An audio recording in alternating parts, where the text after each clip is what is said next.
darn it. Okay, everybody, welcome to week number 2 of Creative Presentation.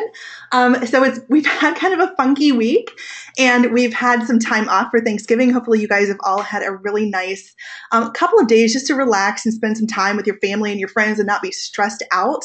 But unfortunately, all holidays must come to an end. My oldest son is like, Mom, I really don't like going back to school after a break. And I said, well, sweetie, life isn't a vacation. He didn't like that response. So back to work, back to the grind. And then you guys actually have a great winter break after our course. So we're kind of in a really crunch period over the next 3 weeks to really just get our course finished and really, work you guys into our final presentation, which we will start building as of today. So really from here on out, we're going to start working towards building and creating your final brand yourself presentation, which I will go into a lot more detail as we move through the assignments today and kind of working towards, just the bigger picture of the course in general, and then also working through our week number 2 information. So before we get to all of that, I kind of want to do a little bit of recap and a couple of things that I wanted to mention that I normally see moving from week 1 into week number 2.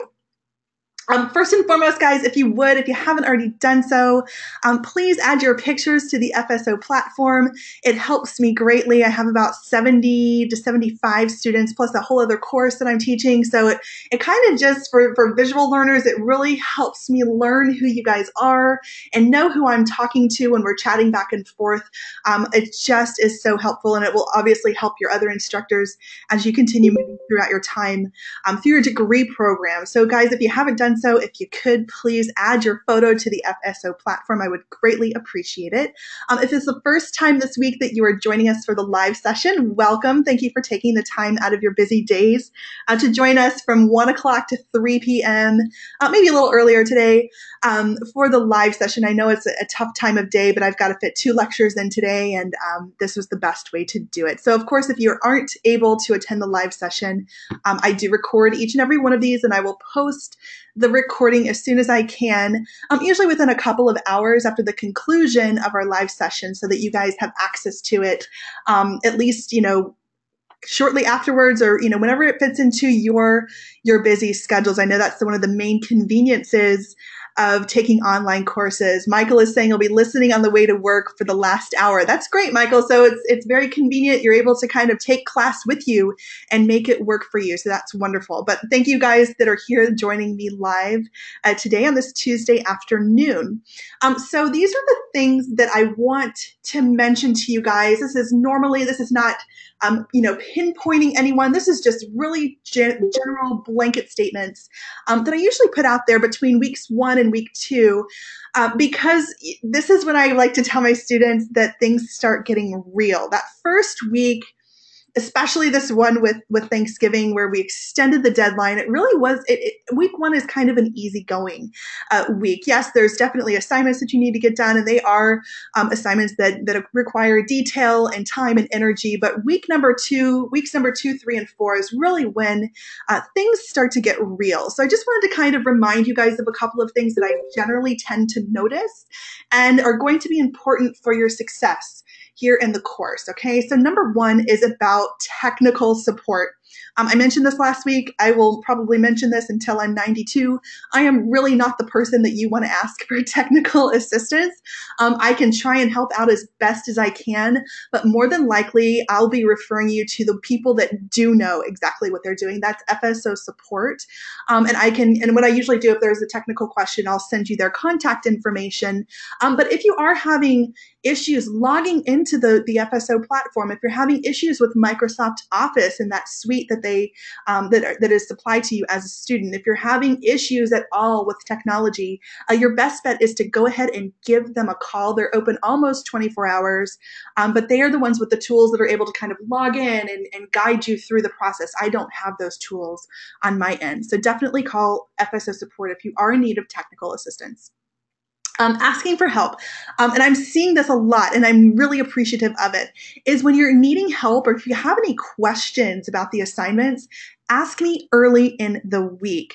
I know this was an off week with Thursday and Friday being off. I actually did something I really rarely do, and that was really just truly taking time off and spending it with my son. So it was nice to do that. But of course, you kind of come back in and you realize there's a couple of things that I'd missed because of the holiday. So we're kind of back on track with a normal week this week. So I will be in the office through Friday and available to you guys through Friday of this week.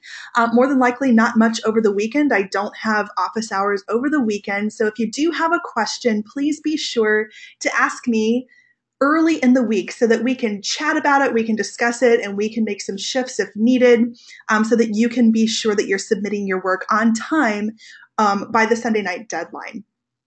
All right, number 3, time management, guys.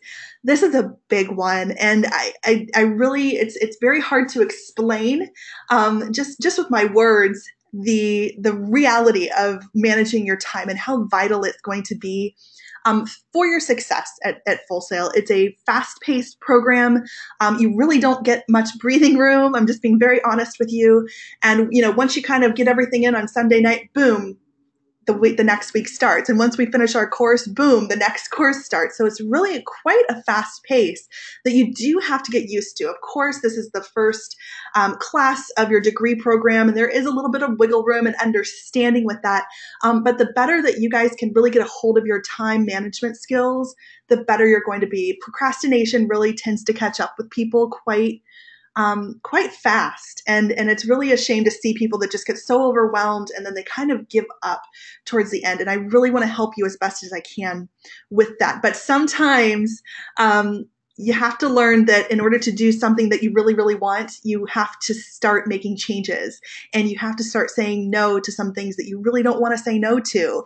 And you have to figure out what those time sucks, are throughout your life. For me, it's social media. I can't tell you how many times a day I'll check my stupid Facebook account and nothing's going on. There's nothing important going on out there that can't wait. But I have to get in that gear in my own mind to say, you know what, that's not a priority right now. This is the priority. Tony is saying like cleaning your house. Yes, sometimes we have to clean the house, but sometimes, it's not the priority right now. And so Tony, yes, you're saying you've had to say no. And we don't like to say no. We don't like to make changes sometimes, but this is worth it.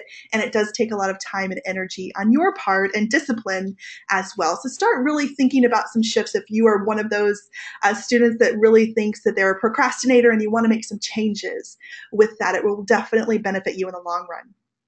Okay, guys, due dates. We really haven't hit our first due date, which is actually tonight at 11:59 p.m. Eastern Standard Time. And you'll notice that platform shuts down, and it is serious because at midnight going into Wednesday, tomorrow, you will notice that you will not be able to submit any more work if that platform has shut down, and you'll have to contact me and I'll have to manually reopen it. So keep in mind, guys, that due dates are all going to be Eastern Standard Time. So keep that in mind. If you're in the Pacific Coast, your Pacific time, Mountain, Central, wherever you happen to be, all those due dates are going to pertain to where we are in Central Florida here at Full Sail. And that's the Eastern time zone. So tomorrow I'm probably going to be waking up and dealing with a lot of late work for those that haven't submitted their assignments on time. So here's how I normally do, kind of the late work, issues that come up as a teacher. It's just a part of life and I deal with it. I really don't like it. I think you guys, especially this first week, you've had that extension. So there's really not much of an excuse for the late work, but I do know that things come up. I know that life happens. I know that emergencies happen. So it is kind of on a case-by-case basis. Traditionally, though, the standard policy for late work is that if something isn't turned in on time, I do have the option to reopen the assignment with a 10-point per day late penalty. I only leave that assignment open usually an extra 3 days. And if you're using those 3 full days, that's 30 points off of your assignment right off the top. And that's really not going to lead to your success. So really submitting late work at any point is really not going to be a good habit to get into because there are penalties associated with it. Traditionally, once we reach week number 4, I don't accept late work at all unless there's some kind of documentation of an extenuating circumstance, guys. And I'll remind you of that as we approach week number 4. But usually in week number 1, I'm a little bit more understanding. We've had the holiday, things are going on, but you do need to contact me if something comes up and you couldn't get your assignment submitted on time. So just keep that in mind.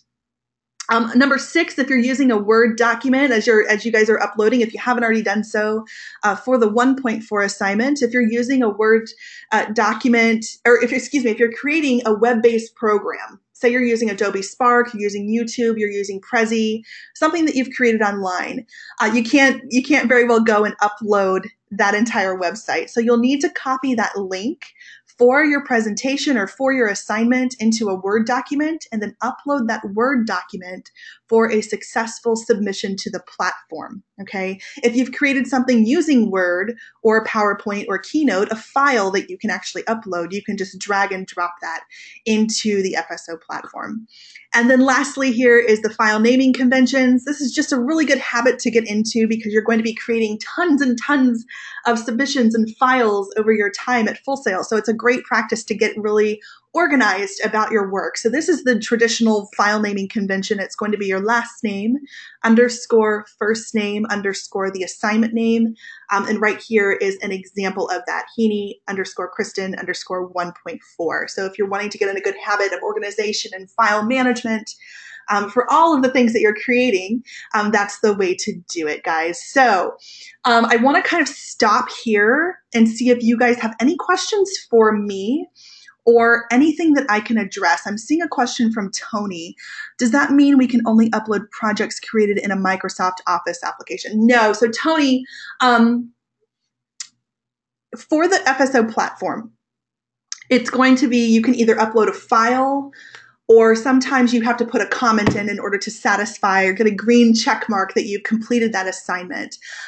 Usually I will see a Microsoft Word application, but I've also seen pages from Keynote. I've seen Google Docs that are uploaded, just any kind of text-based application that you can, kind of copy and paste that text into a file and actually upload it. It's just, you can't, if you copy and paste a website, it won't show a successful submission. A lot of times students will just give me that URL or the website, the web link, and they'll put it in the feedback column, and I'll see that and I'll know, and I can see when it's submitted, but it might be bothersome to you on your side because it will appear as though you have not completed the assignment. So that kind of takes that extra layer of, hey, I did this work, I submitted it, but it's not showing that I did it. And those are the reasons why. There's just little kind of workarounds to get past the platform and its limitations at times.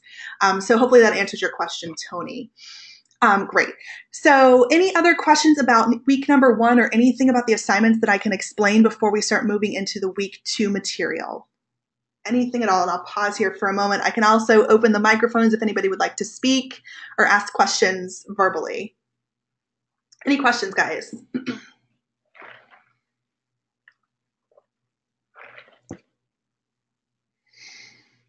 All right, I'm not seeing anything just yet. So hopefully you guys have that understanding that all of the week 1 assignments, this is kind of off, but they are due tonight at 11:59 p.m. Eastern Time, and that's going to be Tuesday, November 28th. If you happen to be late or if you don't have your assignment submitted on time, you need to reach out to me and let me know what's going on so that I can reopen the assignment. Jeremy is saying, Jeremy, can I skip week 1 and go straight to graduation? Sure, Jeremy, no problem. But you got to do the other 29 months, right? Jeremy, I swear, it will happen in a flash and you will be right there. So we will get you there as quickly as I can get you there, but I'm not the one in control of that, unfortunately. So Isaiah wants to know your secret as well. So guys, we'll start moving into some discussion about week 2, but as we wrap up week number 1 here, you will start receiving feedback from me and a grade. So once your assignments come in tonight, I will start grading them in the morning. Traditionally, on a normal week, my grades are due back out to you guys by Thursday. My day on Thursday usually ends around 4 o'clock, so you should have those items graded and back to you on a normal week. Because of the extension this week, I believe our grades are due on Friday. So you will start to see those trickling in starting tomorrow morning.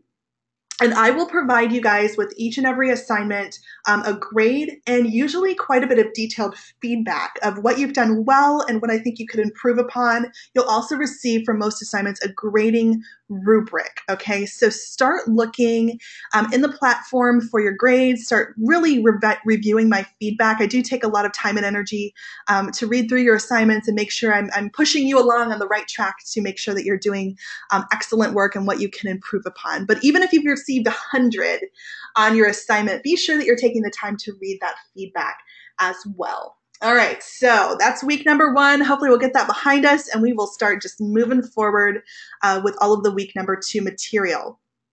All right, so today, this week, week number 2, the big focus is going to be on planning, okay? So planning is really a vital step that many of us breeze over. We just kind of dive right into projects, which, sometimes that works, but oftentimes it's best to just kind of step back for a moment, take a deep breath and say, all right, we're starting from square one and we need a plan. So what are we planning for? All right, so we are planning for the final project, okay? The final project that you're going to be working on towards the end or the middle part of December. And that is going to be the Brand Yourself presentation, all right? So that's what we're working towards. This is what we're going to start building. You're not creating a presentation this week. You're creating a plan for the presentation. So hopefully I've clarified that. And normally, this, building out this final project that you're working on is usually taken in 3 phases. So this week is the first phase. It's the planning phase. Week number 3, which we'll get into next week, is going to be the first draft of the Brand Yourself presentation. And in week 4, you're going to be making some revisions and making your final draft. Okay, so we're going to start with phase number 1, and that's the planning phase. And it's really kind of figuring out how we're going to get from point A to point Z on the map. And really, you need a detailed plan to do that. So when creating a presentation, the most important thing, guys, to do is plan, and you'll really get an opportunity this week to think about your story. Start crafting your story, your beginning, your middle, and an end. You're going to start thinking about who your target audience is for this presentation. That's going to be very important. You're also going to think about some of the tools that you might want to use, tools meaning program, which you would use to deliver this presentation. So I know it sounds like a lot, but I do want to kind of get you into that planning mode. And we'll talk about the assignment in much more detail, but that's really what this week is quite a bit about. It's a busy week and everything is due this Sunday, okay? So just because week 1 was extended doesn't mean week 2 was extended. So hopefully you guys have gotten that week 1 assignments all turned into the platform so we can move forward to week 2. So here's a snapshot of the week 2 assignments. We're doing the go-to training right now, the 2.1 assignment, but you need to be sure that you've gone in and checked off that you've completed that by Sunday at 11:59 p.m.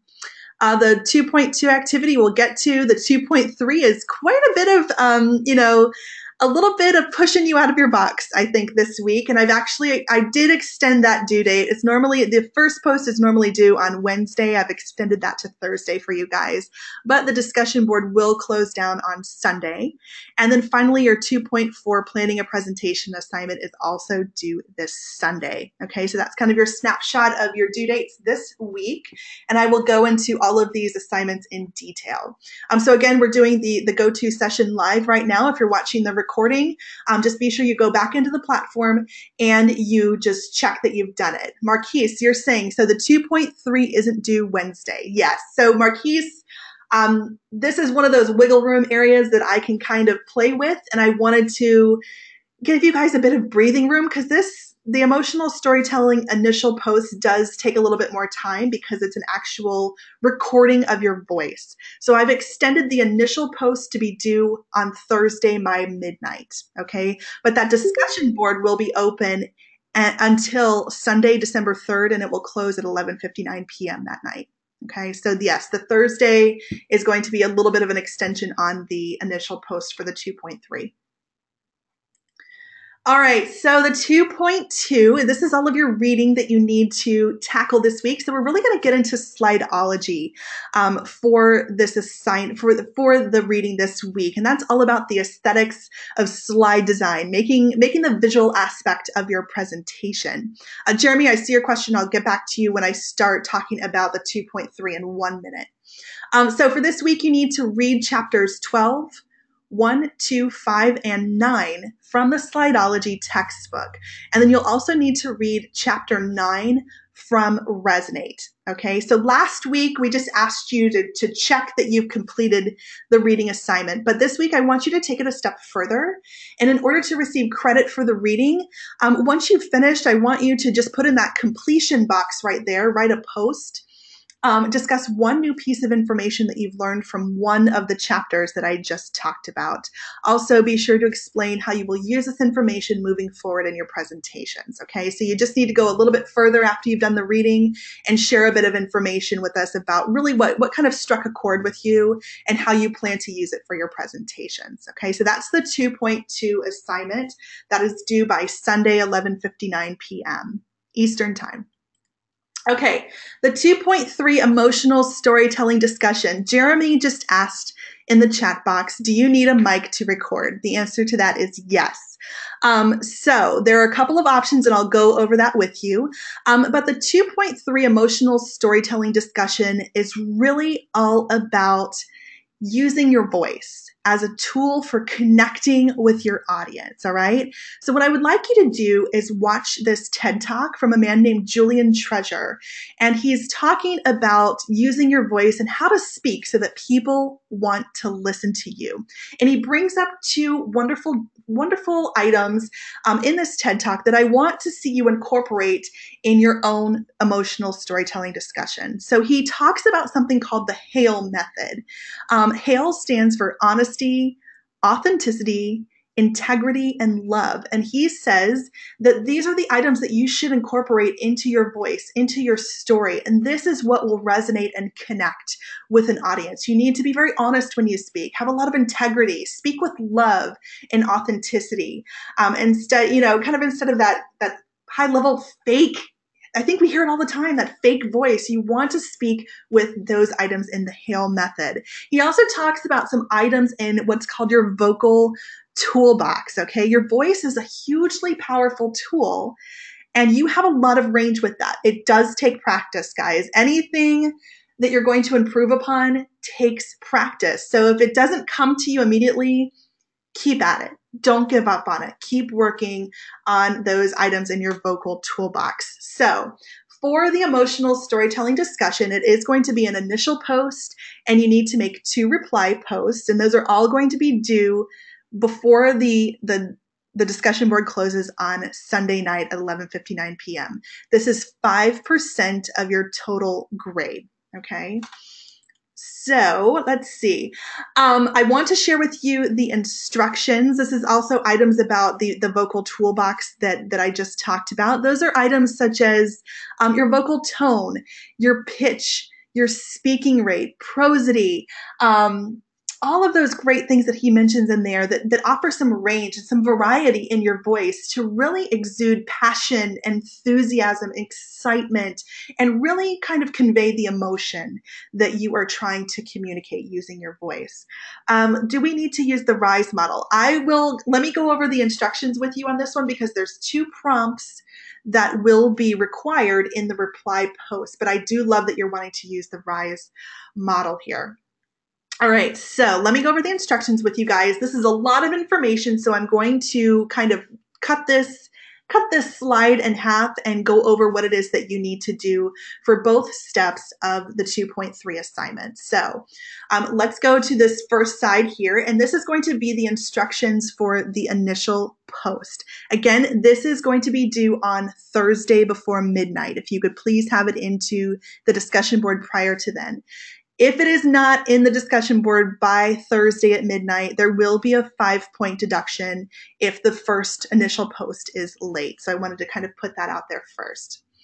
All right, so For your initial post, this is going to be a recording of your voice. So this is going to be you getting in touch with your voice. A lot of us don't like the way that our voices sound, and we have to get over that at this point because you're going to be recording yourself also for the final project. So this really gets you in tune and in touch with the power of your voice. So what I would like you guys to do is pick your favorite piece of art or work of art or piece of media. Okay, so what can those be? I chose a song. I will provide you guys an example of my own emotional storytelling discussion. I chose the song The Dance by Garth Brooks to talk about and its impact on me emotionally.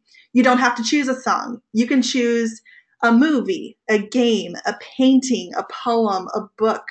It could be a photograph, something that you are emotionally connected to. And I would like this to be a piece of art or media. I do have students that like to tend to really step out of the box, but if you could please keep this, the subject of your emotional storytelling discussion to a piece of art or media. So think about that favorite piece, and then I would like you to create a 2 to 3 minute audio visual project responding to these 4 prompts that you're seeing here. So here are the 4 prompts, and you'll see them right here on the screen. When did you first encounter this work of art? What emotional effect did it have on you? Why is it your favorite? And what does this work inspire you to do? Okay, so that's what you're going to be discussing and talking about and using the power of your voice and incorporating that Hale method and the items in your vocal toolbox as you were talking and responding to those 4 prompts about your favorite piece of art or media. Okay, remember guys, this is really an activity that gets you practicing your vocals. Remember, it's not what you say, it's how you say it sometimes.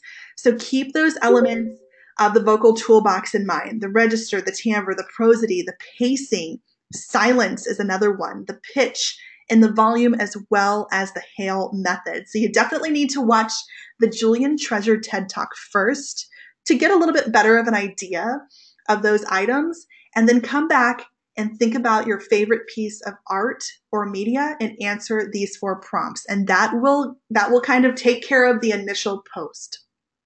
Isaiah is asking, how would this work with a song? Does the song need to be playing in the background or just discuss the song? So Isaiah, again, I'm going to provide you an example of this. Actually, it's going to be me talking about a song. You are able to include the song playing in the background. However, if you do that, please be careful that the song doesn't overpower your own voice, that it doesn't become distracting, because the purpose of this assignment is to work with you and your vocals and telling a story. And so you're telling a story about a subject. The subject is going to be, if you choose, a song, okay? So if you wanted to give us a little clip of the song, or if you wanted to play it very lightly in the background, you can do that. I would suggest not having a song with lyrics playing because it would be in direct competition with your own voice. I am listening to your voice. I am listening to be sure that you have responded to the prompts and that you're using a lot of variety and emotion in your voice as you're talking. That's the whole purpose of this assignment. So my focus isn't going to be on, did you include that song or did you include that image or whatever it happens to be. My focus on really providing feedback for you is listening to your own voice. So hopefully that answered the question. And you guys do have access to my own example as well. So Isaiah, hopefully that answered your question. Any other questions about the initial post at this point?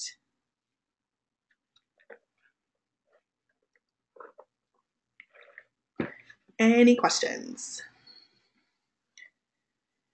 Okay, I'm not seeing them yet. If you do have one come up, just pop it into the chat box and I will get to you. Hey, Ezekiel, how are you? So that is the initial post that is due by Thursday before midnight. So please have that up in the platform before midnight on Thursday. So that's just step number 1 of the discussion, right? You have the initial post, and then you also have the responsibility to come back in and address at least 2 of your classmates. So Tony is asking, should we consider the RISE model to be the rubric for the responses? Yes, you can do that. Tony, I'm actually going to discuss the responses right here and what I want to see in your responses. So your replies to your classmates, and you need to go and find at least two of your classmates to interact with in the discussion board, and everyone will be able to view your initial posts. But when you reply to your classmate, I want you to address these two prompts. Explain how the post used effective communication tools, such as the vocal toolbox and the Hale method to connect. So I am looking for you to specifically say, Tony, you really had a lot of authenticity when you were speaking about the song, whatever it is that you've chosen. So that's kind of an appropriate response there. Really picking out and pinpointing on the items that I'm looking for. Second, describe the reaction you had when you listened to your classmate's story. Provide details explaining why you had that reaction. Some of you guys might have an emotional reaction. Some people share very, very, sorrowful stories, painful stories sometimes very uplifting stories. So what is the emotional reaction that you had after watching your classmate's story or listening to your classmate's story? So those are the two items that I would like to see within the reply post. And now, Tony, you were talking about the RISE model as well. I would love to see you guys use the inquiring section of the RISE model to really keep these conversations going. Okay, questions are what keeps conversations going. So I would love to see that incorporated into your reply prompt, your reply post as well. Okay, by video, I'm asking a question. By video, do you mean video of us or video of our movie, video game? Okay, video can be very broad. I would like to keep the subject for the 2.3 to a piece of art or media, preferably that someone else has created. So it can be a movie. Maybe Star Wars is your thing, or maybe it's Harry Potter, that kind of video. Maybe video games is really what excites you and drives you, and it's the whole reason why you're here. Maybe it's a television show. Maybe it's, characters from a television show. Any kind of art or media. Okay, and that's very broad terms. I would like to, and this is what I traditionally see where students kind of go down a different path. They want to talk about a person that has been extremely,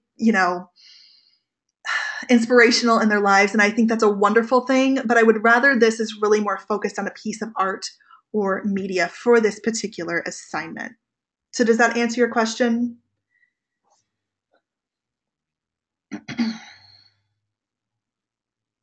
Great, wonderful. Okay, guys, so you need to have at least 2 reply prompts. I would reply posts to your classmates. I definitely invite you to interact with more of your classmates as well, but at least 2 is required in order to receive full credit for this assignment. So here's page 3 of the instructions. So you have a couple of different options in recording yourself and delivering the final product, if you will. So as you will see with my own example that I've created, and I will send that link to you guys, and it's actually posted in the 2.3 assignment as well. I just opened up my laptop, and it was me on camera speaking to the camera where you can see and hear me, all right? I will make this clear. You guys do not have to appear on camera, but I must be able to hear your voice. All right. So if you don't want to appear on camera, that is fine. You can do audio over an image. You could provide us, you can provide us an image of yourself if you would like. You could provide us an image of the piece of art or media or some other image that would coincide with that. Really, for this assignment, I'm really hyper focused on the audio or the verbal delivery rather than the visual aspect. Okay. We'll get into visuals next week. But right now, I really want you guys focused on your voices. So if you don't have a microphone within a laptop, most of you guys have recording apps on your smartphones. Okay, you could probably record your voice for 2 or 3 minutes and upload that file to YouTube or send me that file within the platform. Okay. If you don't have any of those options, you may need to go and purchase an inexpensive microphone, borrow one from a friend, but audio is going to be required for this assignment. So I do need to hear you talking.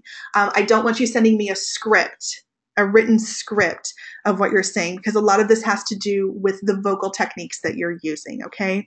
If you have any issues with it, if you're running into issues, call me. I'll do my best to work with you as best I can, but audio is required for this assignment, okay? So the guys, this is really great practice for the final presentation where you're going to be recording yourself as well. So you do need to have a microphone at some point. So it is something that you probably want to handle within this week. So I know that sometimes this assignment pushes students out of their box a little bit, and that's okay. That's okay. It doesn't have to be perfect, but I really definitely want you guys starting to work with the power of your voice. All right, I'm seeing some questions here. Isaiah, let's take them one at a time. Is it okay for our recording to be slightly longer? Let me see. Okay, so the time parameter on this assignment is 2 to 3 minutes. And I think it's best if you guys start really kind of recognizing when time parameters are given, they're given for a reason. And sometimes when you're in your industry and things go over a couple of seconds, it could cost quite a bit of money. And then, you know, in school situations, it's going to cost you points. For this assignment, I'm usually okay if it's just a little bit over, maybe no more than 30 seconds. But if you're getting into, you know, 5, 6, 7, 10 minute, 15 minute initial post, that's well over the time frame, and it really should be condensed. Remember, you're only answering those 4 prompts, and that should be able to be done within 2 to 3 minutes. So Isaiah, you're saying that if the art piece we choose is complex and requires detail and a little extra time, is that okay? It will start to and I'll show you the rubric in a moment. It will start to count against you if you're well over that time frame. I would probably say no more than 30 seconds. You're saying here, Isaiah, not to break the 4-minute mark. It is going to start to kind of count against you if it is well over. And I think after 30 seconds, it's well over the time parameter. So sometimes you do have to edit. You do have to figure out and prioritize what is it exactly that you want to talk about, and what are some things that you can omit at that time. So I'm glad that answered your question, Isaiah. Thank you. So guys, here's the grading rubric. For the 2.3 assignment, it's 2 pages. All right, so first is going to be I'm grading on content, making sure that you're expressing clear opinions about the work and that you're relating the work to a personal experience, okay? So that's really going to be, as long as you've answered in detail those 4 prompts and and you've answered it with, you know, specific content, that's going to be fine. The rationale section, it expresses opinions and ideas in a clear and concise manner with obvious connections to the work of art. Be sure that you're not going off on a tangent. Be sure that the central focus is going to be that piece of art as far as the content goes. Make sure you're really talking about that information. The contribution to the community learning. This is again where those reply prompts or posts will come into play. You need to interact with at least 2 of your classmates. And you need to also follow the prompts that I went over, those 2 reply prompts, when you engage with your classmates as well. And then on the last page is going to be the delivery. And this is where that time, like I was just talking about, Isaiah, can start to come into play. You'll see it's not a huge point deduction, but it will, you know, it is something to consider. So I am looking for, within your delivery, exceptional confidence with the material, with clear articulation and enthusiasm. Also, the presentation is within the allotted time. So this is where I'll be listening to your vocal tone and trying to gauge whether it's been exemplary, accomplished, developing, or beginning. And say, for instance, you had, you know, wonderful verbal delivery, but your presentation was 10 minutes long. I'm having to go down here to the beginning section because it greatly exceeds or falls short of the allotted time. So there's kind of 2 factors working at play here for the grading rubric. But delivery is going to count in this assignment. All right. So be sure that you've done step 1, which is the initial post, step 2, which are the 2 reply posts, and you guys will do a great job on the 2.3 assignment. Just make sure that you are working with the power of your own voice, and you really keep practicing. If you don't get it on the first take, it's okay. Sometimes people do it quite a few times before they're happy with it. But you will be sharing these with your classmates, with me as well, and hopefully you'll be interacting with your classmates and viewing theirs on the other side of that too. So pause here, Go back one. Any questions about the 2.3 emotional storytelling discussion at this point? Nice questions from those that have commented so far. So any other questions?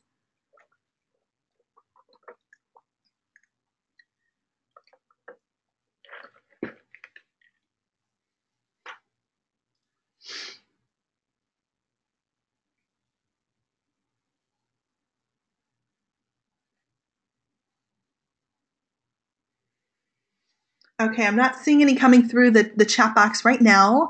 If something comes up, just jot it down and we'll come back to it at the end of our session today. But I really want to get focused on our main assignment this week. It's a big assignment. It's a lot of details. And it is the 2.4 Planning a Presentation assignment. It is worth 20% of your grade. So this is just kind of a helpful hint for you guys. Work really hard this week in week number 2. There's a lot going on. We do have a bit of a condensed week with the deadlines coming up on Sunday. You've got the emotional storytelling assignment and the presentation plans assignment. Work really hard this week, and you're going to be in a fantastic position for weeks 3 and 4. Really be sure that your time management is at its peak right now so that the next couple of weeks don't get out from underneath you. Okay, guys, this is when it really starts to get real. I'm looking for a lot of great detail in this assignment. The more detail you can provide for me, the better direction I can give to you as you move into the week 3 first draft. Okay, so work really hard this week, stay on top of the due dates and the deadlines, and you'll really set yourself up for success in weeks 3 and 4. All right, so for the 2.4 assignment, I'm just going to kind of read this here. You won't be creating a presentation this week, okay? Instead, you're going to draft a detailed plan for your final assignment in this course. So let's talk a little bit about the final assignment, okay? I gave you guys some examples in my week 1 follow-up message, and those were examples from students in my past classes with the exception of, I think, 1 or 2 that a couple of us have shared throughout the department.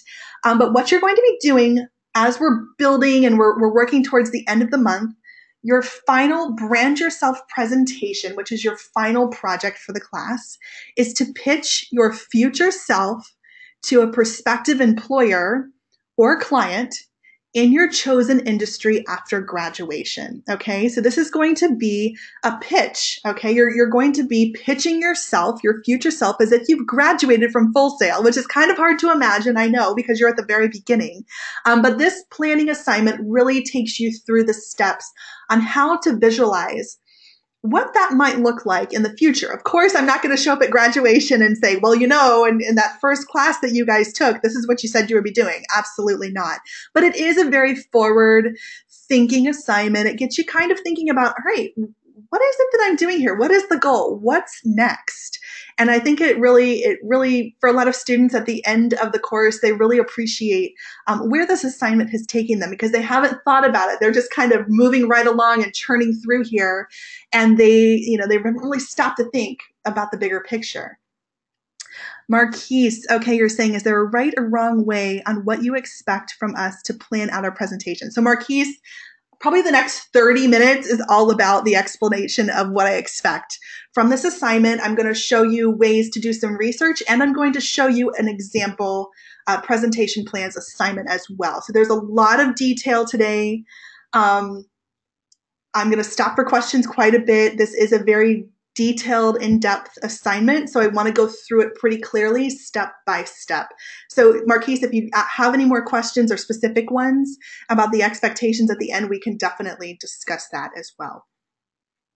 All right, guys, so let's talk about what is going to go into your plan, all right?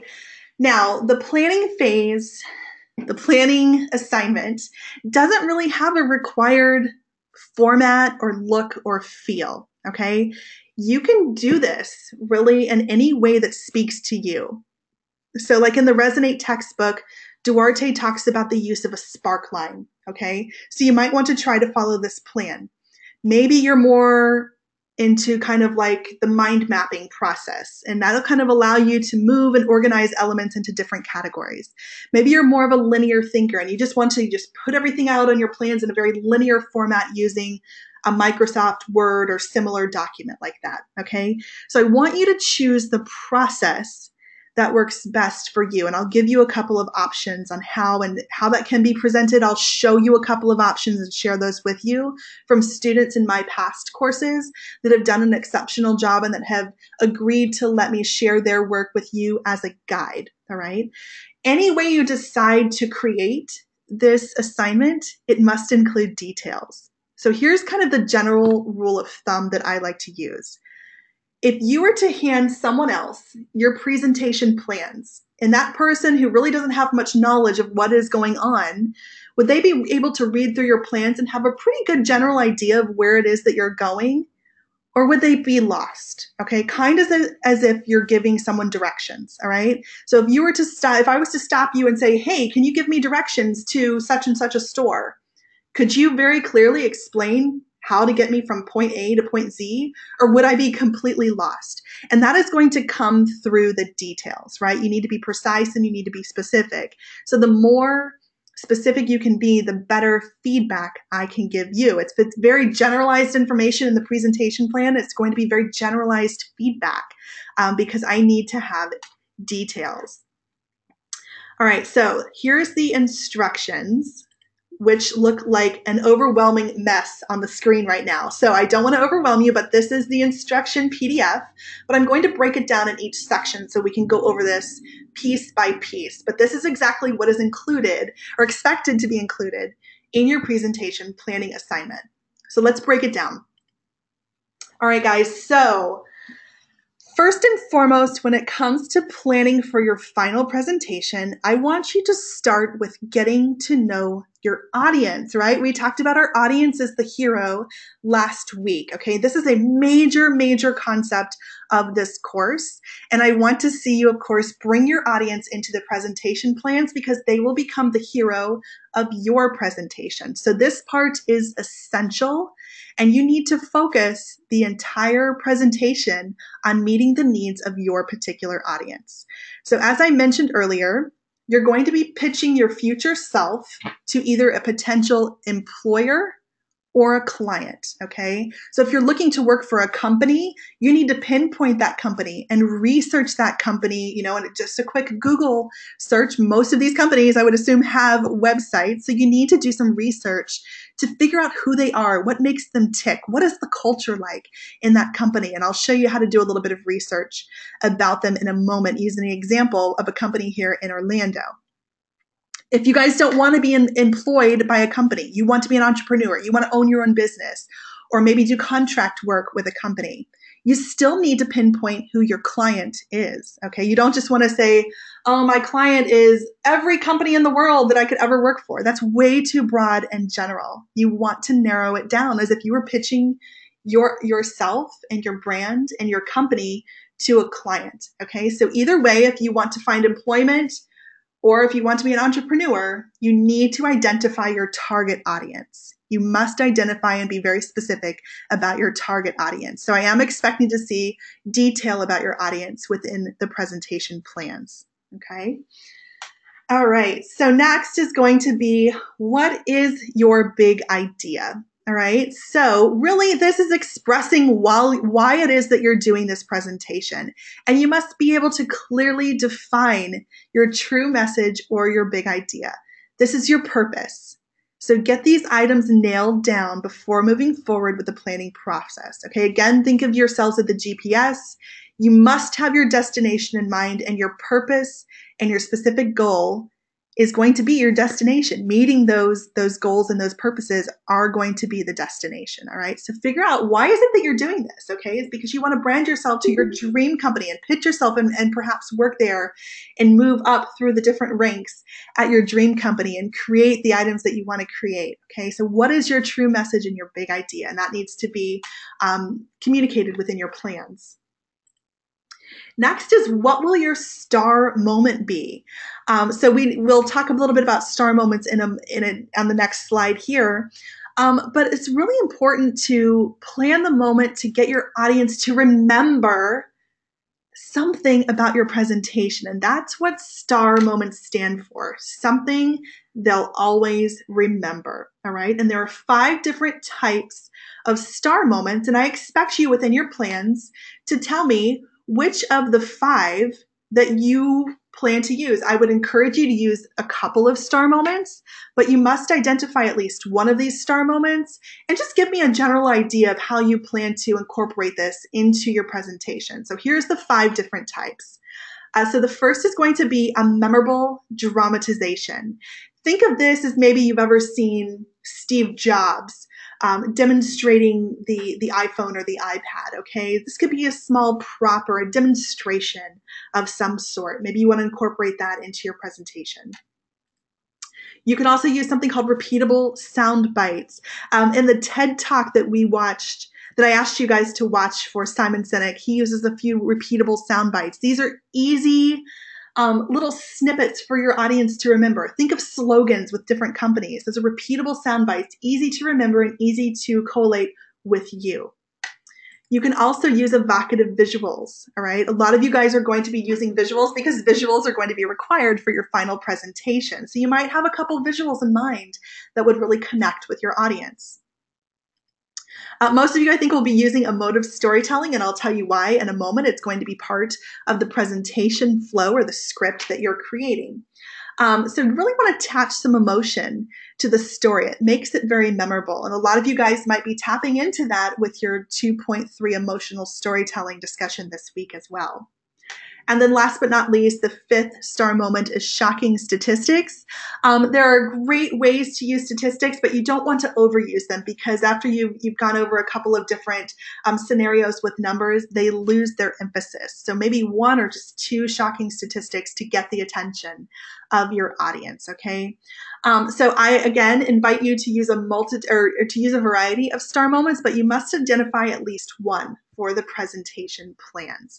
Next week, I will ask you guys to watch a TED Talk from Amanda Palmer because she uses all 5 star moments very, very nicely. So if you wanted to get a jump start on that, you can just Google Amanda Palmer TED Talk and you will see her TED Talk in there. It's called The Art of Asking. All right, so really here's kind of the bulk of your presentation plan, and that's your presentation flow, and that's your flow of ideas. And it really needs to be organized into 3 main sections: a beginning, a middle, and end. An organized message is one that is clear to your audience and easy to remember. So I invited you guys in my pre-work announcement to watch Simon Sinek's TED Talk, How Great Leaders Inspire Action. So did you guys watch this? Hopefully at least 1 or 2 of you have watched this already. If you haven't done so, be sure to take some time and watch this TED Talk. I think he's a wonderful speaker, very engaging. I've used this for years in my speech classes as well. So for those of you that have watched it, hopefully at least 1 of you guys that are in here in the live session, Maggie, you watched it, so I'm counting on you. What is one thing that really stood out to you in this TED Talk? And that's for anybody, not just you, Maggie. I was just picking on you because you just made a comment. But what is one thing that stood out to you in this TED Talk? What spoke to you? What resonated with you?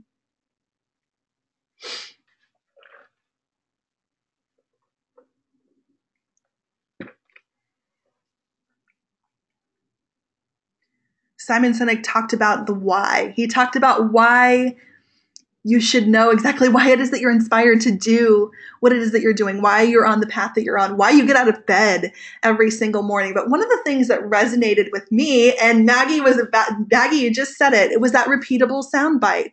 People will follow you when you believe what you believe. So he actually said, people don't buy what you do, they buy why you do it.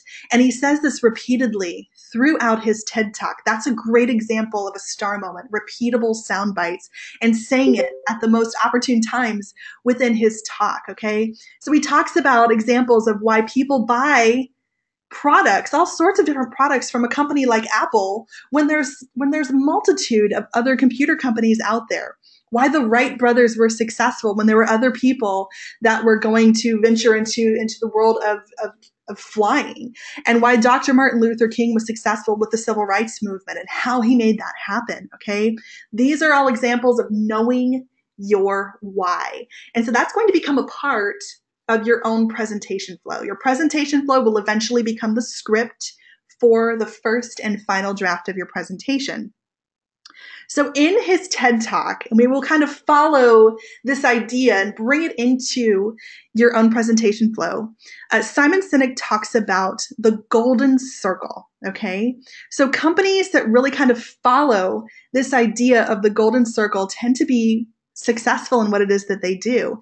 So companies that at their core know their why tend to be more successful. People that at their core know their why tend to be more successful. Okay. Again, people don't buy what you do, they buy why you do it.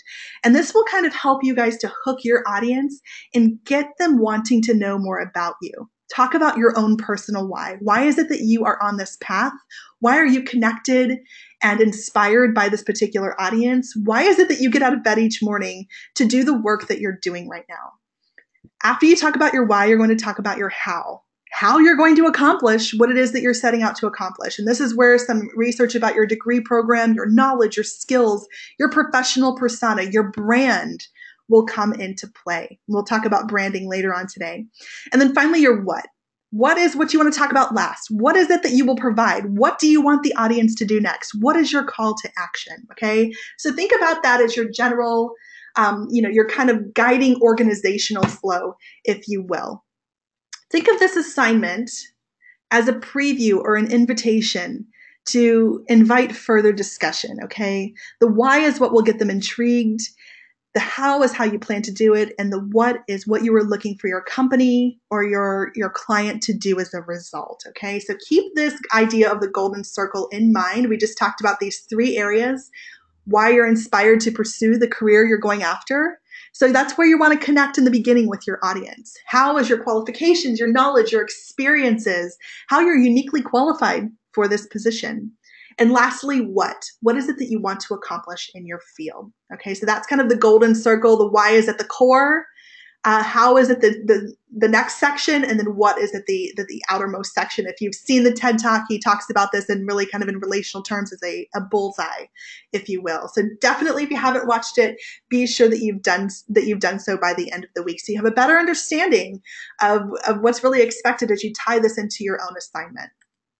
So that's your presentation flow. All right. So you need to have your presentation flow divided into a clear beginning, middle, and an end. The beginning, or what is. It's the way that you will quickly resonate with your audience. Okay. There's a couple of prompts and questions to consider to help you start to formulate this presentation flow or this script. Okay. Who are you and why are you on this current path? And what drew you to this particular audience? How does your particular story align with theirs? And that's where that research about your audience will come into play so that you can make connections with your audience. In the middle, you're talking about what could be. And this is where you're going to incorporate some great information about your degree program and research that you will do into this presentation to show your audience how you're uniquely qualified for that position. All right. And then lastly, and I'll show you guys how to do some of this research in a moment with examples. Lastly is the end and the call to action. And your call to action needs to be strong. You begin with impact. You want to end with impact as well. What is it that you're asking your audience to do? All right, that is what your call to action is. You need to tell them very explicitly what they should do next after seeing your presentation. More than likely, you're inviting them to connect with you, right? So tell them that. I am looking forward to hearing from you. Please contact me at, and then show your contact information, all right? So you need to be explicit about your call to action and end with impact. Make sure that your audience knows that this presentation is over and the ball is now in their court, okay? So that's the plan that you want to start formulating for the end portion of the presentation flow. Before I move to the rubric, I'm seeing a question from Isaiah. Okay, good question. So should we think of this final presentation as a job interview with just a few people in the room, or more like a full presentation, like standing in front of all the employees of the target company? Okay, good question. And I think that's one that comes up quite a bit, Isaiah. So I'm glad you asked that. So it's not really necessarily an interview, if you will. It's actually going to be more of a pitch. And it's going to be kind of like an invitation for them to ask you to come in for an interview. So you're really kind of giving the highlights here. I want you to talk directly to your audience. I don't want you to talk about your audience. I want you to address your audience through here. So say for instance you're a gamer and you're pitching yourself to the company Blizzard. Okay, so you're going to talk to Blizzard. You're going to use that information that you've researched about Blizzard, and you're going to connect with them with your story. You're going to use the visuals to connect, but that's not until week number 3. So we don't need to talk about visuals right now. But I do want you to kind of take the perspective that it's just kind of like an overview, a highlight, a nice overview of your professional persona, but it's not a full-blown interview where you're going to go through every single detail. It's more of an invitation for them to connect with you for further information. You're also saying how personal does it need to be? It really needs to be on a professional level. I would really like you guys to keep this, kind of professionally geared. Of course, when you talk about your why, that might get a little bit more personal. A lot of students talk about, as they were growing up and the things that inspired them as they were young and moving into adulthood, how their company or how the people that are working there have inspired them from a long, long time. So that personal aspect can be in there, but this really needs to be more of a professional branding yourself presentation. So Isaiah, does that answer your question? Hopefully it does.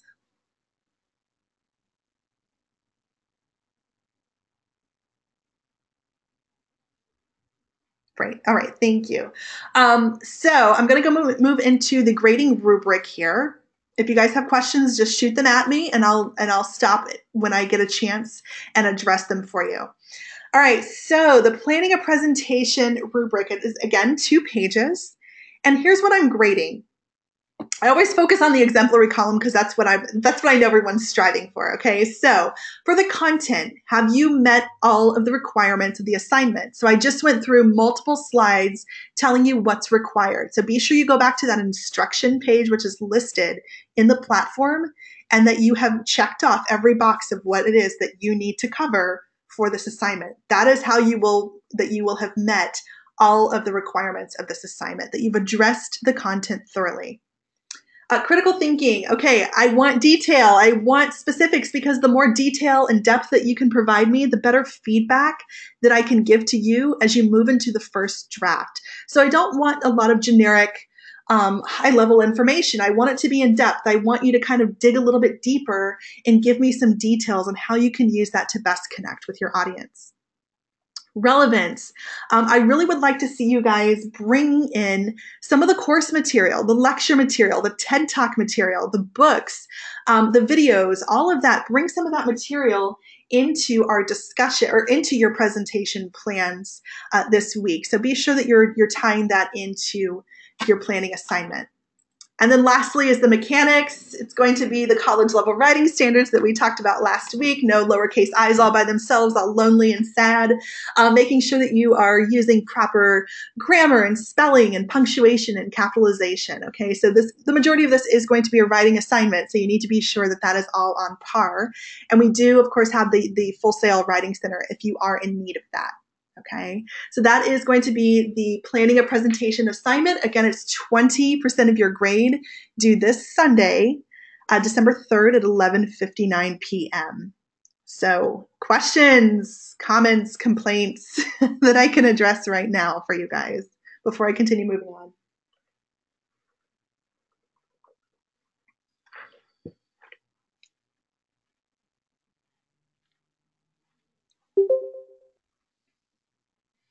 Any questions? It's a lot of information this week. I know it's overwhelming, but take it in manageable steps. Do a little bit each and every day and try not to let it build up to the very end on Sunday at 9:00 p.m. That's the last thing that you want to do with this assignment. You really want to try and tackle it early in the week and make sure you're taking it in manageable chunks, guys. So sometimes the hardest thing to do is to just get started. All right. So, I'm seeing a question here. Isaiah. Yes, you can use, you're asking, can we use any software to make this plan, like Word or PowerPoint? Isaiah, I traditionally see students create the presentation planning assignment in either Word, PowerPoint, or Adobe Spark. And I'm going to show you an example of one done in Adobe Spark, and I will send you one that was done as a Word document as well. So you will see how it can be laid out completely different, but both are covering and completing all of the requirements of the assignment. Maggie, thank you for clarifying that. You heard me say that the majority of the assignment is going to be writing. Is there an audio visual portion? Okay, so for the planning, I'm glad you clarified that because I was wrong to say that. Okay, so for the 2.4 assignment, there is not an audio visual portion for the 2.4. Next week, in week number 3, you're going to take these plans and then turn it into your first draft, which is an audio visual presentation. But that's not till week 3. We're not going to worry about week 3. We're just going to worry about week 2 right now. And yes, this is a writing assignment. So I would like this to be communicated, with the written word, not done with a video. Okay, so hopefully that answers that question. And thank you for making me clarify that. That was my fault. These are not 2 separate assignments. I would like this to be one cohesive assignment. Sorry about that, guys. Okay, any other questions that I can address?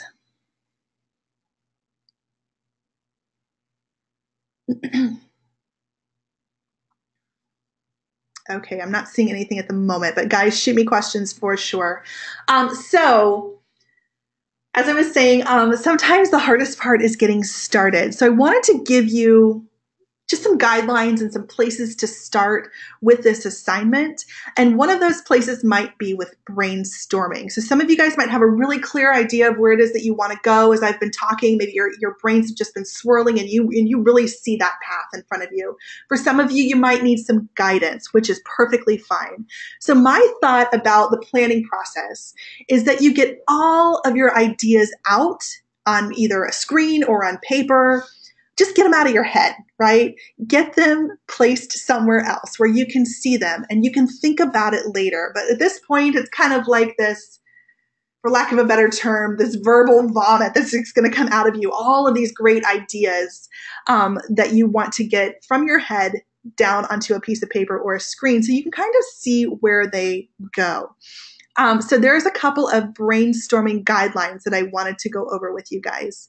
Ezekiel, I'll come back to your question in a moment.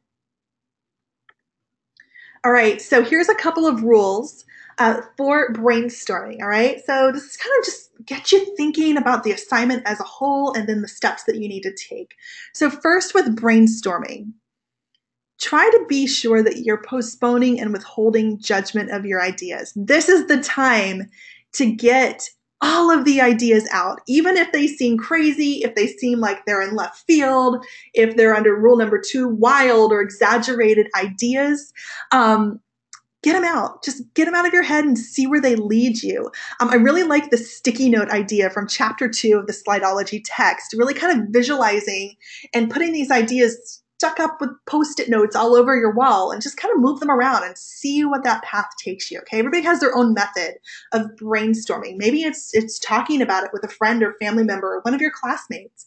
Maybe it's just more of a quiet environment where you're writing all of your thoughts down. Maybe it's more visual, like the mind mapping or the Post-it note idea. The point is to get them all out at this point. Quantity counts at this stage, not quality, okay? So not every single idea has to be this monumental golden idea. It can be something that's a little silly, but you never know. It's sometimes those silly ideas that might become a gold mine later on. Rule number 4, build on ideas put forth by others. And also I'm going to kind of combine this with rule number 5, that every idea and every person has equal worth. So you guys are in class with some of the most creative people that have a lot of ideas and goals similar to your own, very creative thinkers that are surrounding you, but they might not exactly be on the same path. But just because your classmates or your friends or your family they aren't on the same path doesn't mean that their ideas are any less than yours, okay? So maybe they can give you some input and perspective that you don't see that can really take you to the next level, okay? So really start to build on each other, bounce ideas back and forth, and don't discount anyone else's ideas because they might not be in line with yours or they might not be going into your industry as well. So really just take their ideas into consideration. All right, so before we move on to the next section, I see a question from Ezekiel. Okay, Ezekiel, if I fail the presentation from 1.4, do I fail the whole month? No, absolutely not, guys. So that is not going to happen. No, if you fail the 1.4, guys, if you're going to fail an assignment, more than likely it's because you didn't turn it in. So do the work. Make sure that you're hitting all of the requirements. And I think it's pretty tough for me to actually come back to you and say, you've just failed this because, you tried, but it just maybe wasn't, maybe it wasn't A+ work, but to go automatically to fail, there's a lot of range in there. Okay. There's a lot of range. There's A's, B's, C's, and D's before the fail mark. Okay. So definitely, guys, just, the main thing to do is complete the work and turn it in as well. And I will give you feedback on what you can improve upon. Sometimes there are options where I will allow you to do redos. So be sure that you're at least turning the work in and that you're communicating with me. So Ezekiel, hopefully that answered your question. But again, questions need to come to me early in the week, and today's the extended due date. So if you do have some questions, we can chat about that after the go-to session that are more specific and more one-on-one discussion appropriate. But the easiest way to fail is just to not do anything. And I would hate for you to do that as well.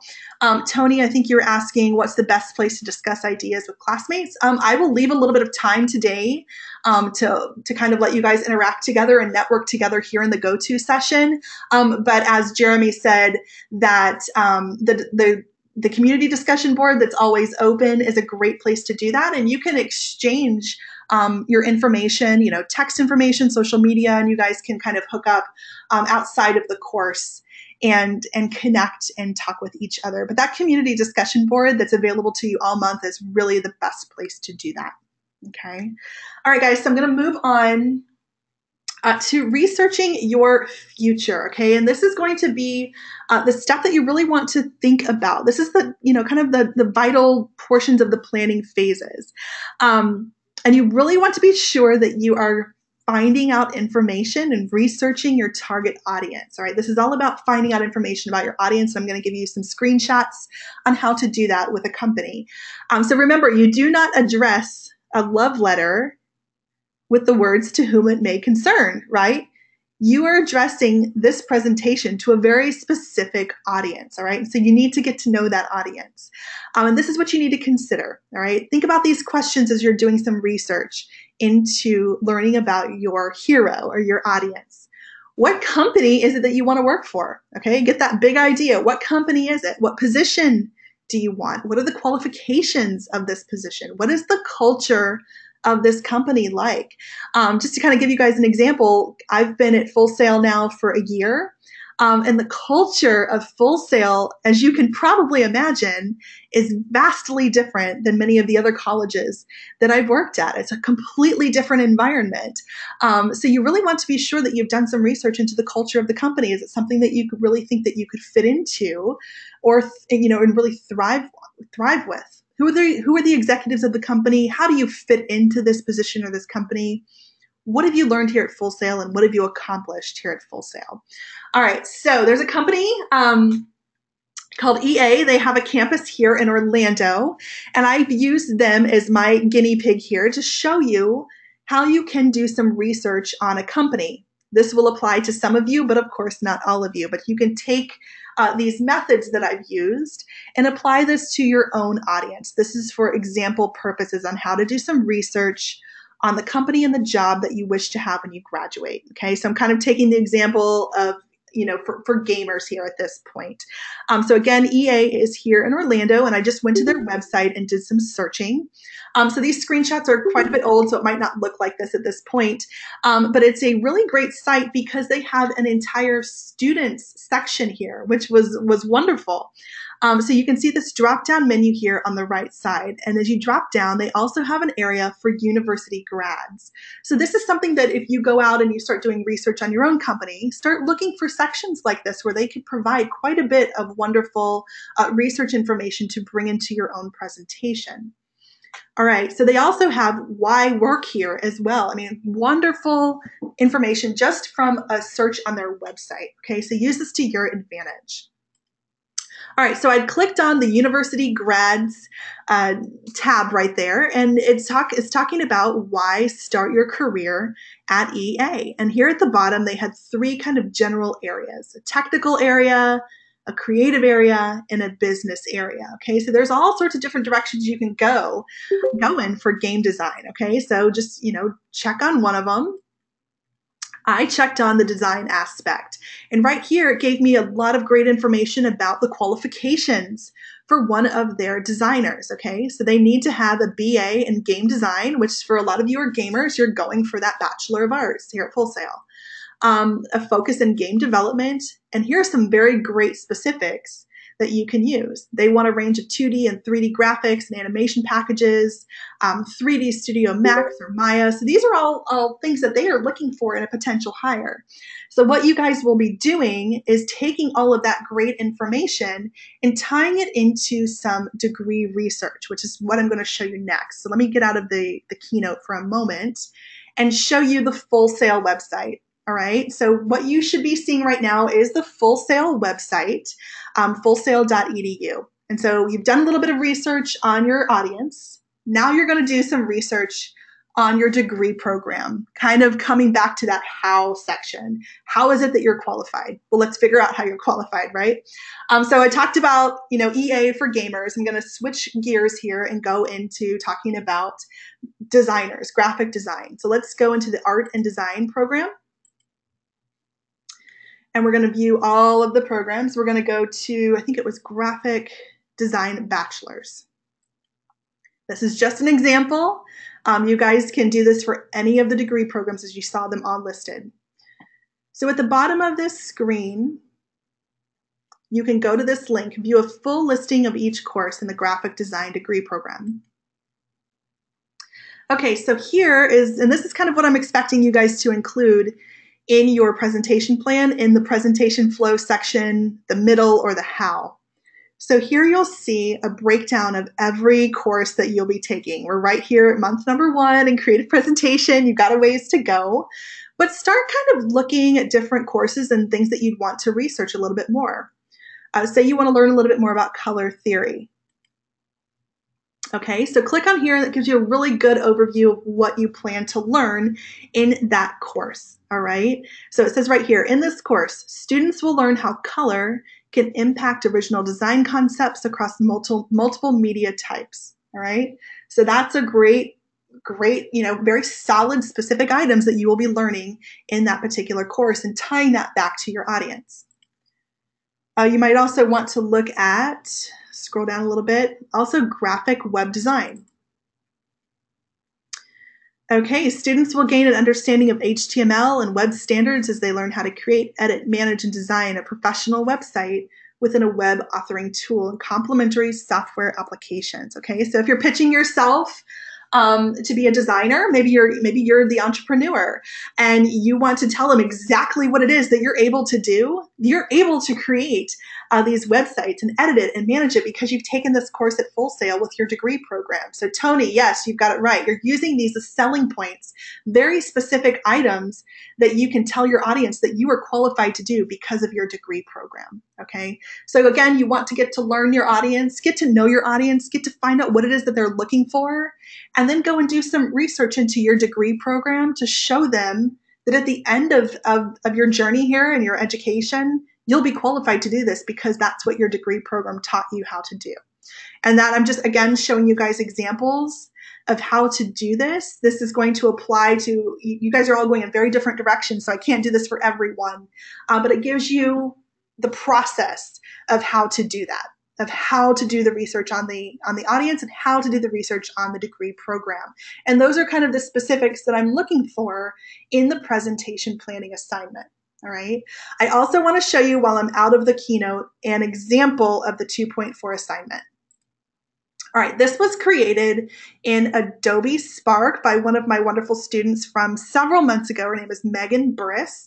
She has generously provided me permission to use her work as an example for you guys. Okay, so use this as a guide, use this as a visual example, for completing this assignment. Of course, this is her own personal work, so I really don't want to see this incorporated in anyone else's work. And I'll also give you some more examples in my follow-up message. But this was a really stellar 2.4 assignment that I wanted to show you guys. Again, this is Adobe Spark with the Pages option. So Megan decided that she wanted to pitch herself to a company called Anastasia Beverly Hills with graphic design. I believe it's what she was doing. All right, so she did include some visuals here, which is great. Okay, so she found out that Anastasia Beverly Hills is looking for someone who can create and maintain a unique customer relationship in hopes to lead the industry when it comes to customer experience. So she found out exactly what it is that they are looking for. So in her plans, she is fulfilling the needs of the audience. Okay, she's targeting and pitching herself to a very specific audience, and she is fulfilling the need that they are looking for. You guys can look at this. I'll provide you the link so you can look at it in much more detail. But one of the main reasons why I choose this one to show you as an example is because of this middle section here. And this is really the meat of the presentation. This is the bulk of the presentation, is that middle or how section. But Megan went back to a couple of the items that they are looking for and matched their need with her skills and qualifications, okay? So first, she says the employer must have knowledge of online tracking and monitoring tools. So she's fulfilling that need with a class called Research and Media Communications and providing details of what it is that she will be doing in that course, okay, to fulfill that need. She even talks about creative presentation because most employers are looking for people to have excellent interpersonal and presentation skills. So she taps back into the skills that she's learned in this class that you guys are taking right now. Okay, so really this shows that she has kept her audience as the central focus, as the hero, just kind of the shining star of the entire presentation, and she's fulfilling their needs at all aspects of the presentation planning assignment, and she's really set herself up for success moving into the first draft and the final draft as well. So of course, you guys, like I said, you guys can look at this in far more detail, but I wanted to show you an example of the depth and detail that I am expecting for an A+ assignment, okay? It's not a generalized, one-page outline at all. There's a lot of depth and detail and research that I am expecting to be included in this assignment, okay? So any questions before I move on?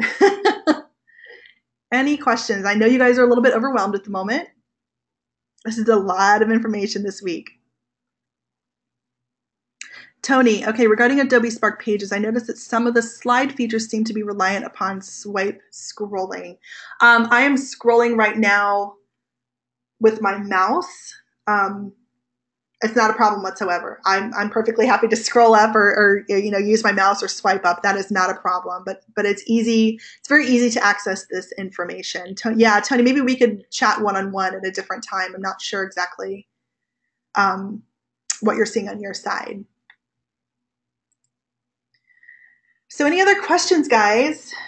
Anything I could clarify about the 2.4 assignment?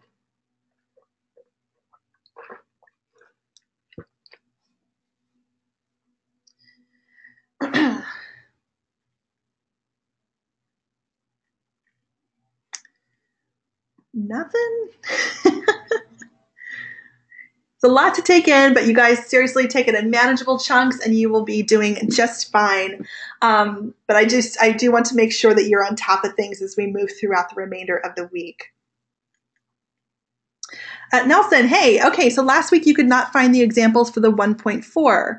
Where will these examples be? Okay, so Nelson, so each week I will provide a follow-up announcement, usually coming out either Tuesday evening or Wednesday morning, and that will have the link to the week's go-to session, and it's usually quite lengthy, and I will provide you several examples. So it's in that announcement section of the platform. Let me kind of butt out here and bring up the platform for you guys.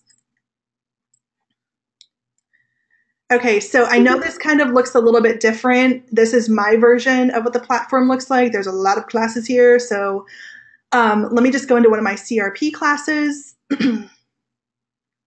Now, over on the left for me, there's an announcements tab.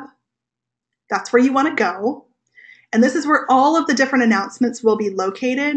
So like for instance, last week, if you go into the week 1 follow-up and go-to link, all of these, there's 2 examples here, actually 3 that I attached of the 1.4 assignment.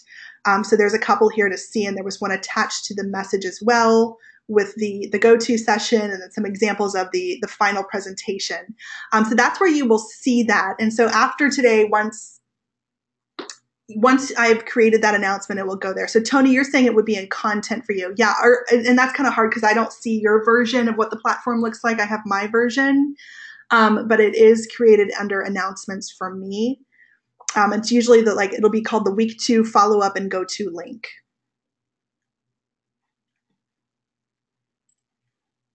All right, so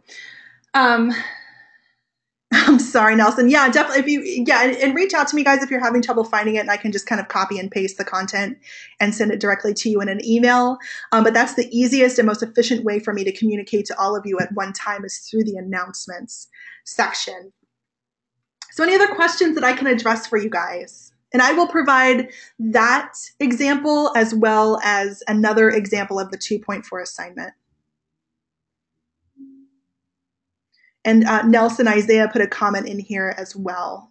Yeah, there are multiple ways to find it.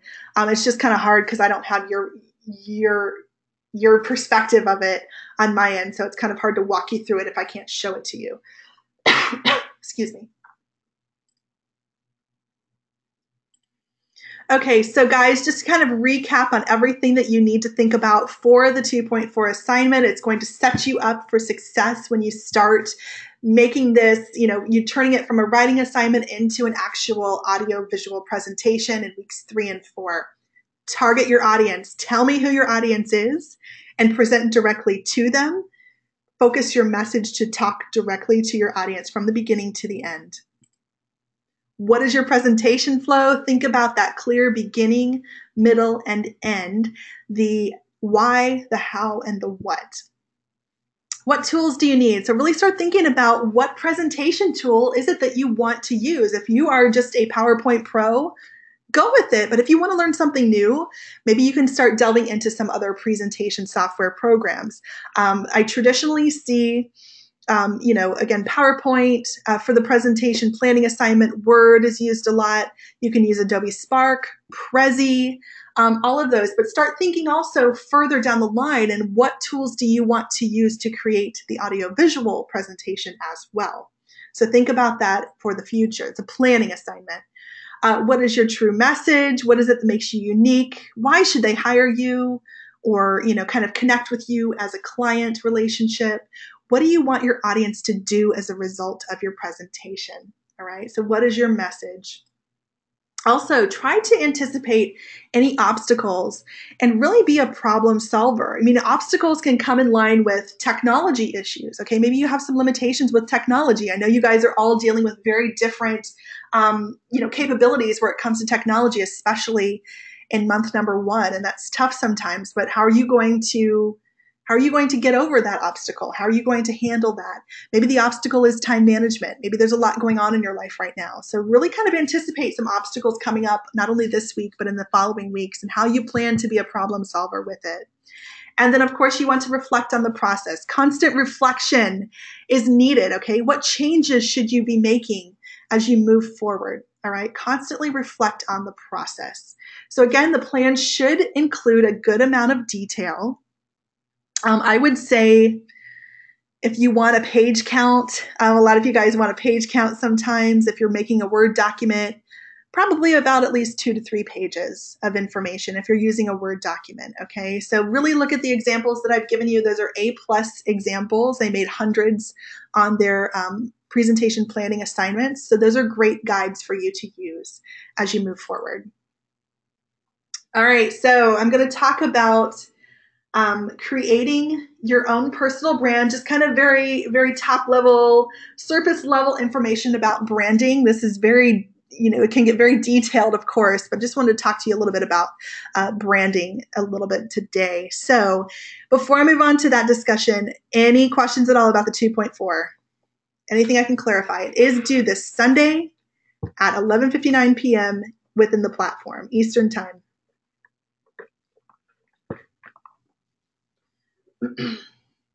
Any questions? Clarifications?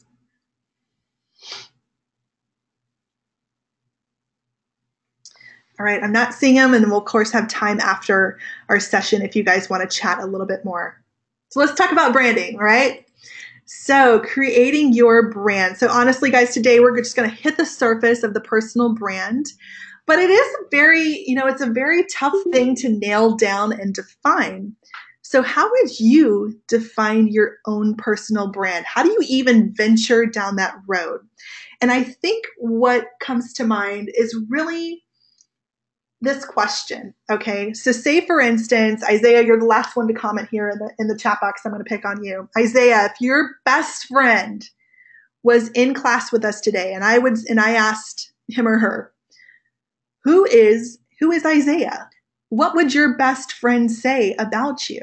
Right? What would they say? And that's just kind of tricky to figure out because, you have your own perception of yourself and then you have the perception of what others think about you. So your personal brand or your professional persona is not really just about you, but it's about how others perceive you as well. And that's where it can get a bit tricky because the perception of others is coming into play. And that's, of course, going to be a bit different from your own perspective. So with your own personal brand, I like to think of it also as like your reputation. All right. So whatever it is that you're presenting online needs to be the same as what you're presenting in person. Okay. So if you're projecting a very, professional, industry professional, and you come into the interview and you are just nothing like that, there's going to be a conflict there. All right. So your professional brand needs to stick with you. It's your reputation. It's something that you want to protect and control at all aspects that you're able to do that.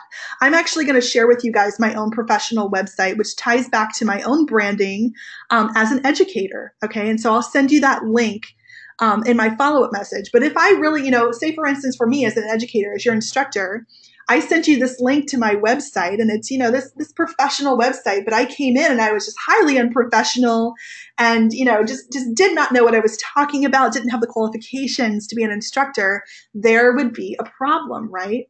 So you need to be sure that your professional persona, your professional brand is the same in person as it is online, okay? And you want to be communicating and you want to control the communication and the perception of that brand from the beginning to the end, all right? So let's talk about a famous brand I think I could bring up to you guys. And I want you to tell me why. What is it about this brand that they are communicating? What comes to mind when you think of this company, all right? So I am not a coffee person. I hate coffee. I hate the way it smells. I've tasted it once and it's even worse than it smells. But we're going to talk about a very famous coffee company that you will see probably on every corner. And why is it that people will continually go to this brand, go to this company day in, day out when they could choose any other place? They could choose the McDonald's across the street. Maggie, you nailed it, Starbucks, okay? Why is it that people choose to go to Starbucks when they could get a cup of coffee right across the street? I mean, my main street is Conway Road here in Orlando. On the right side is a Starbucks. On the left side is a McDonald's. What is it about the brand? What are they communicating about their brand that brings people back to pay 2, 3, 4 more times for coffee than they would at McDonald's? Okay, Tony is saying because they only focus on the coffee. Okay, the interesting names, they're not cheeseburgers and fries. So they really are they're just a very niche kind of a product here. They're not going into all of these different fast food items. It's really about the coffee, okay? Seth, another one. People know that they can expect quality. So when you think of the brand of Starbucks, you are also tying in these different words like quality, the name, and the history.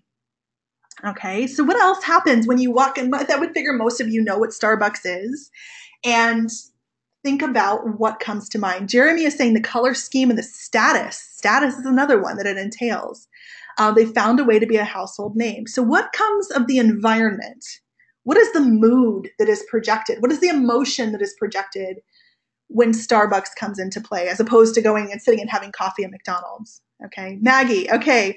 They make me feel like they know me. Okay, it's a personalized experience, down to writing my name on a cup and calling out Maggie when it's ready. That personalization, the barista getting to know your drink and knowing how it's prepared and knowing your name, that pulls you back in for more. It's more things that their brand is communicating.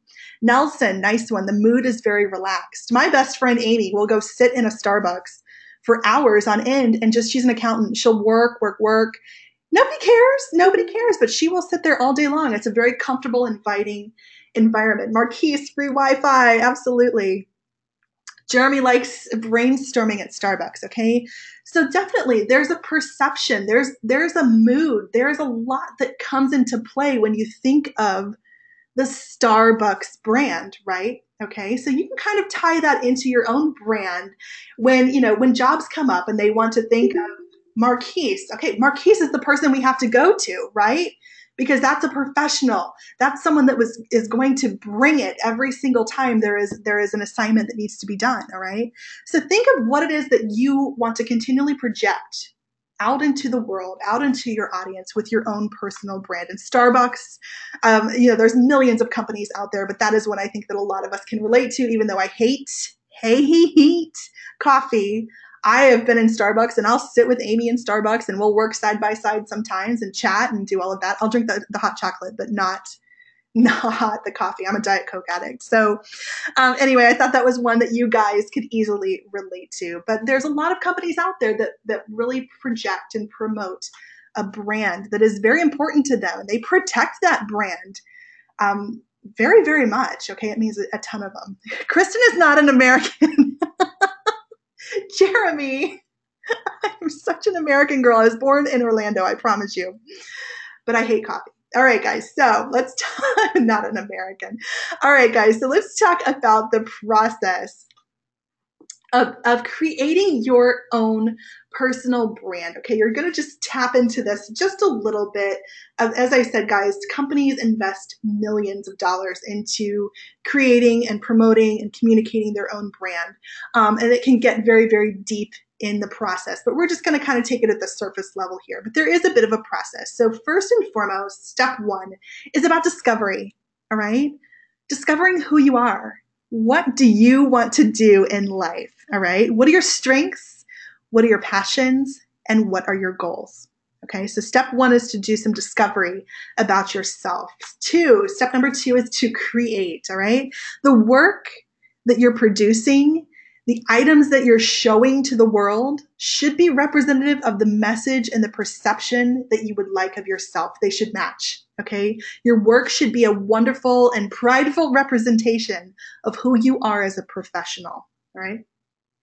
Communications girl, talking about communications. Okay. You guys become your own public relations person, your own PR person. The game of communicating has changed so much in the last 20 years, especially with social media. You have a lot of control over communicating your own personal brand. I'm going to give you guys another example. Okay, so this really isn't a factor at Full Sail, but it was a huge factor when I worked at the other two colleges prior to coming at Full Sail. And there's a website called ratemyprofessor.com. Okay, you've probably heard of it. Most students at the two colleges I worked at, they create their entire schedule based on the ratings on Rate My Professor. Okay, and I'm very aware that I have no control over what is being said about me as an instructor on the internet. So I had to be sure constantly that my own brand was communicated to my students, that I was meeting their expectations, and that my brand as an educator was staying up to par with my reputation on ratemyprofessor.com. Okay. So, I mean, and at any point, if a student didn't like me or didn't like the way that I taught, didn't like the way that I grade, that reputation could have been brought down very, very quickly, and I had no control over it. So when you do have control over the communication process, you want to take advantage of that. You want to be the one in control of the communication of your own personal brand and try to stave off as much negativity as possible. Tony's saying you've done that. Okay. So yeah, I mean, there's a lot of different items out there, especially with the power of the internet and social media and how quickly information travels, that it can really make or break you. And I think you've probably seen that with different companies and how a lot of companies really jump in there, especially on social media when things are going negatively, because it can really destroy their brand reputation. All right, lastly is to maintain. So your brand must continue to grow and evolve. So if you do steps 1, 2, and 3 and then just stop, what's going to happen? Eventually it will die out.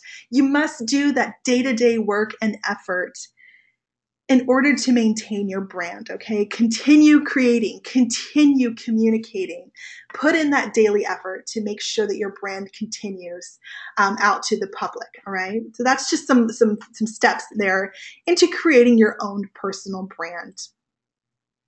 All right, lastly, you guys want to be transparent. You definitely want to use some of those, coming back to those items of the HAIL method, all right? Being honest, authentic, having a lot of integrity and speaking with love as well. So you want to be honest in your brand. Own yourself. Give the audience your authentic self and not what you think they're expecting to see. Be vulnerable and communicate humanness within your brand. You also want to be unique. Okay, don't hide your differences. Don't try to fit in better.